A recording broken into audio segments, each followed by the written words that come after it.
श्री स्वामी समर्थ सद्गुरू परमपूज्य मोरे दादा सद्गुरू परमपूज्य गुरु माऊली यांच्या चरणी त्रिवार वंदन। सगळ्यांच्या सगळ्या चांगल्या इच्छा लवकरात लवकर पूर्ण हो, हाती घेतलेले प्रत्येक कार्य स्वामींच्या कृपेने लवकरात लवकर पूर्ण हो ही स्वामीचरणी प्रार्थना करूया आणि आजचा सुंदर अनुभवाला पण सुरुवात करूया। तर आजचा जो अनुभव आहे तो देवीदास रामेकर यांचा बुलढाणा येथील दादांचा आहे।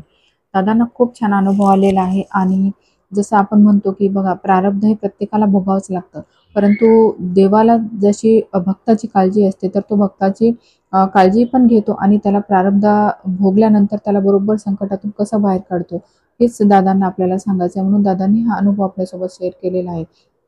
तर दादा सांगतात की कोट्यावधी लोकांची श्रद्धा स्थान असलेले परब्रह्म भगवान श्री स्वामी महाराज यांच्या कृपेने त्यांना हा अनुभव आला आहे आणि तो मी तुमच्यासोबत याच्यासाठी शेअर करत आहे कारण आजकाल तर ही परिस्थिती खूप भयानक झालेली आहे, जिथे तिथे ही गोष्ट ऐकायला भेटत आहे। तर या अनुभवातून तुम्हाला थोडासा काहीतरी दिलासा मिळेल, काहीतरी ऊर्जा मिळेल असं मला वाटलं, त्यामुळे मी तुमच्यापर्यंत हा पोहोचवण्याचा प्रयत्न करत आहे। तर दादा सांगतात की त्यांच्या डोक्यावर जे आहे ते एक सुपारी एवढी गाठ आलेली होती आणि त्यांनी जेव्हा दवाखान्यात गेल्यानंतर ती गाठ कशाची हे सुद्धा त्यांचं क्लिअर झालं होतं की ती ट्यूमरची गाठ होती आणि मग त्यानंतर त्यांचं जे आहे ते त्याच्यावर इलाज चालू होऊन गेला आणि परंतु काय होत होतं की जरी ते गाठ दिसली तशी, परंतु त्याच्याकडून तीव्र वेदना होत होत्या दादाला। त्यांच्या इलाजाकरिता मग त्यांनी बुलढाणा, अमरावती येथे सुद्धा वेगवेगळे इलाज करायला चालू करून दिले होते। काही घरगुती सुद्धा उपचार केले होते, परंतु काही फरक पडत नव्हता। परंतु उलट्या जे आहे ते वेदना मात्र वाढतच गेल्या होत्या आणि या परिणामामुळे काय होत होतं, हळूहळू घरात कटकटी, कलह होत होता, कारण ती गाठ कशाची आहे त्यांनी हे घरामध्ये माहिती होऊ दिलं नव्हतं। कारण बऱ्याच वेळा काय होते की शक्यतो आपण या गोष्टी टाळूया, कारण जर कळालं तर मग पैशाचा प्रश्न येतो किंवा मग या सगळ्या गोष्टींमध्ये अजून चिडचिड होईल असं दादाला वाटलं, त्यामुळे ती गोष्ट त्यांनी घरामध्ये कोणालाच सांगितली नव्हती। आणि बघा काही वेळा काय होतं की काही गोष्टींचा आपल्या कानावर पडतात की हां असं असं झालं होतं एकाचं, परंतु त्यातून काही त्याला असर पडला नाही आणि ऑपरेशन झालं, सगळं झालं, मात्र काही त्याचा रिझल्ट आला नाही, फक्त जे आहे ते खर्च झाला, रिझल्ट काही आला नाही हे ऐकून होते दादा। त्यामुळे त्यांना सुद्धा असं वाटलं की असं जर झालं तर विनाकारण पैसा सुद्धा खर्च होईल आणि घरात लहान मुलं होती, त्यामुळे कुटुंबाची चिंता सुद्धा त्यांनाच होती, म्हणून त्यांनी ही गोष्ट शक्यतोवर स्वतःजवळच ठेवली, इतरांना सांगितलंच नाही। त्यामुळे सगळ्यांना असं वाटायचं की किती दिवस चाललंय, असं काय चालू आहे, म्हणून चिडचिड सुद्धा चालू झाली होती। असं त्यांना वाटल्यामुळं थोडं जे आहे ते वरच्यावर या गोष्टी वाढत चालल्या होत्या आणि एक दिवस तर काय झालं, मग ती जी कागदपत्र होती ती मात्र नकळतपणे काय जे पत्नीच्या त्यांच्या नजरेस पडली होती आणि त्यानंतर मात्र घरात कळाले की ही गाठ कशाची आहे। त्यानंतर मात्र सगळ्यांनी जे आहे ते रडारड चालू करून दिली होती, कारण एक अनुभव त्यांना माहितीच होता की या गोष्टीतून ते बाहेर निघाले नव्हते, त्यामुळे त्यांनी लगेच जे ते रडायला चालू करून दिलं होतं। परंतु दादांनी त्यांना धीर दिला। मी ह्याच गोष्टीसाठी जे आहे ते घरात तुम्हाला सांगत नव्हतो, कारण सगळे घाबरून जाल आणि सगळं जे आहे ते वातावरण विस्कळीत होईल, शक्य होईल तोपर्यंत सहन करायचं असं त्यांनी ठरवलं होतं।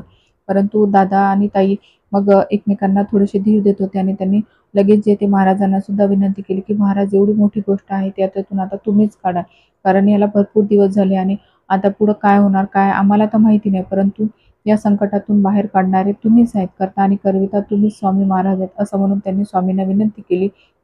आणि लगेच ताईंनी मग दुसऱ्या दिवशी जे आहे ते केंद्रात गेले आणि सेवा मार्गातून त्यांनी जे आहे ते काही सेवा सुद्धा घेतलेल्या होत्या। मग त्यात त्यांना नित्य सेवा सुद्धा दिलेल्या होत्या आणि दुर्गा सप्तशतीचे 108 पाठ करायला सांगितले होते। बघा ज्यावेळेला संकट येते त्यावेळेला आपल्याला बाकी तर काही दिसत नाही, फक्त जी दिसते ते तो दिसतो म्हणजे देव। तसंच ते काही ताईंच्या बाबतीत घडलेलं होतं आणि ताईंनी जे ते ज्या काही सेवा दिल्या होत्या त्या सगळ्या सेवा त्यांनी मन लावून करायला चालू करून दिली होती आणि सोबत दादांना विश्वास सुद्धा देत होते की यातून आपण बरंच होणार आहोत। जे काही तुमचा प्रारब्धाचा काळ होता तो मी तो भोगून घेतला, त्यामुळे तुम्ही इतरांपर्यंत ते सांगू शकला नाही किंवा महाराजांनी तुम्हाला ती बुद्धी दिली नाही, परंतु आता महाराजांना तुम्हाला यातून काढायचं असेल म्हणूनच ती कागदपत्र माझ्या नजरेस पडली। त्यानंतर आपल्याला या सेवा सुद्धा कळाल्या आणि यातून आपल्याला बाहेर सुद्धा महाराजच काढणार आहे, असा त्यांनी दादांना सुद्धा धीर दिला। नंतर दादा सांगतात की नंतर मला गुरुचरित्र पारायणाचा जे ते सरस्वती नगर येथील केंद्रामध्ये योग आला आणि सेवा सुरू असतानाच त्यांना मग गाठीचा विसर पडत गेला आणि वेदना सुद्धा कमी झाल्या। बघा महाराज कसं हळूहळू बाहेर काढतात। सुरुवातीला जेवढा भोग होता त्यांनी भोगून घेतला आणि त्यानंतर परत त्यांना सुद्धा सेवेत घेतलं आणि त्या सेवेमध्ये त्यांना त्या वेदनेचा सुद्धा विसर पडायला लागला होता। त्यानंतर तसेच दिनांक 15 जुलै 10 सरस्वती नगर केंद्रातील आरती झाल्यानंतर घरी परत आल्यानंतर रात्री ठीक 9 वाजता त्यांनी सहज डोक्यावरून हात फिरवला, तर आश्चर्य म्हणजे ती गाठ जी ती त्यांना हातालाच लागली नाही। बघा किती मोठा चमत्कार आहे। आणि हे सहजासहजी शक्य नव्हतं, कारण 108 पारायण म्हणजे भरपूर दिवसाचे असतात आणि रोज करणं, त्यात अडचणी सुद्धा किती येतील काय नाही याचं काहीच आपण सांगू शकत नाही. कारण आपण साधी 11 माळी जरी रोज करू म्हटलं तरी त्या आठवडाभर होत नाहीत, किंवा नित्यसेवेतल्या स्वामींचं सारामृत जरी म्हटलं तरी आपलं नित्य होऊ शकत नाही. 108 पारायण रोज करायचं तेवढेच आपण सहनशक्ती ठेवून हे सोपं नव्हतं. म्हणजे ताईंनी सगळं जे आहे ते स्वामींवर सोपवून दिलं होतं. त्याच प्रकारे स्वतःची जी आहे ती आपली जी आहे ती कार्यसुद्धा त्यांनी सोबत केली आणि सेवासुद्धा मनोभावे केली. स्वामींवर सोडून तर महाराजांनी तेवढा मोठा चमत्कारसुद्धा त्यांना दाखवला होता. त्यामुळे दादा सांगतात, की हे सर्व स्वामी समर्थ महाराजांवर श्रद्धा असल्यामुळे जे आहे ते मी मृत्यूच्या दारातून परत आलो, असं म्हणून त्यांनी जे आहे ते महाराजांना दंडवत घातला आणि ते दोघे पण खूप खुश झाले. त्यानंतर त्यांनी मग जे आहे ते हॉस्पिटल मध्ये जाऊन परत चेक केलं, तर त्यामध्ये सुद्धा सगळं नील आलं आणि बघा सगळेजण खूप खुश झाले. आणि हे परत एकदा ते सांगतात, की हे जे काही शक्य झालं ते सगळं जे आहे ते स्वामी महाराज आणि परमपूज्य गुरुमाऊली यांच्यामुळेच झालं. त्यामुळे त्यांनी स्वतःचा प्रणाम त्यांना सांगितला. त्याचप्रमाणे स्वामी महाराज आणि गुरुमाऊली हे दोन्ही वेगवेगळे नसून तर एकच आहे. तर आज स्वामी महाराज जे ते गुरुमाऊलींच्या रूपामध्ये यायचे ते आपल्याकडून कार्य करून घेतात. त्यामुळे त्यांनी जे काही आपल्याला गोष्टी सांगितल्या त्या तुम्ही मनोभावे करा. नक्कीच तुम्हाला जे काही संकट असेल त्यातून तुम्ही सुद्धा सुखरूप बाहेर निघाल एवढीही त्यांना विश्वास आहे. त्यामुळे त्यांनी आपल्यापर्यंत हा अनुभव पोहोचवलेला आहे. तरी दादा सांगतात, की ही जी प्रचिती आहे ती साधी नव्हती, कारण ह्या गोष्टीतून काय होईल याचा अंदाज लागणं जे आहे ते शक्यच नव्हतं. परंतु तो प्रारब्ध भोगल्यानंतर बरोबर जे ती साखळी सोडवत गेले महाराजांनी, ताईकडून सेवा करून घेतली. त्याचबरोबर आपला घास जो आहे तो आपल्याला तोंडापर्यंत आणू शकतो, परंतु चावून तर आपल्यालाच खावं लागतो ना. त्याप्रकारे दादांकडून सुद्धा महाराजांनी सेवा करून घेतली आणि त्या सेवेचं फळ मात्र बरोबर दादांना मिळालेलं आहे. त्यामुळे सेवा करा. सेवा केल्यानंतर जे काय आहे ते तुम्हाला काहीच प्रश्न तुम्हाला घरात उरणार नाही आणि जरी असला तो सुद्धा कमी स्वरूपात जे आहे ते तीव्रता त्याची कमी होऊ शकते आणि आपण त्यातून सहज बाहेर निघू शकतो, किंवा महाराज आपल्याला त्यातून संकटातून बाहेर निघण्याची ताकद सुद्धा देतात आणि सेवा सुद्धा बरोबर करून घेतात. हे परत एकदा या अनुभवातून सिद्ध झालेलं आहे. खरंच अनुभव खरंच छान होता. सगळ्यांना यातून प्रेरणा मिळण्यासारखाच आहे. आज सुद्धा या बऱ्याचशा गोष्टी आपल्याला वारंवार ऐकण्यात मिळत आहेत. आणि वैद्यकीय उपचार तर आहेतच, परंतु त्याचबरोबर आपण दवा आणि दुवा या दोन्हींचा जर मिलाप केला तर त्या गोष्टींचा आसरा फार लवकर होतो. गरज असते ती फक्त विश्वासाची स्वामींवरच्या.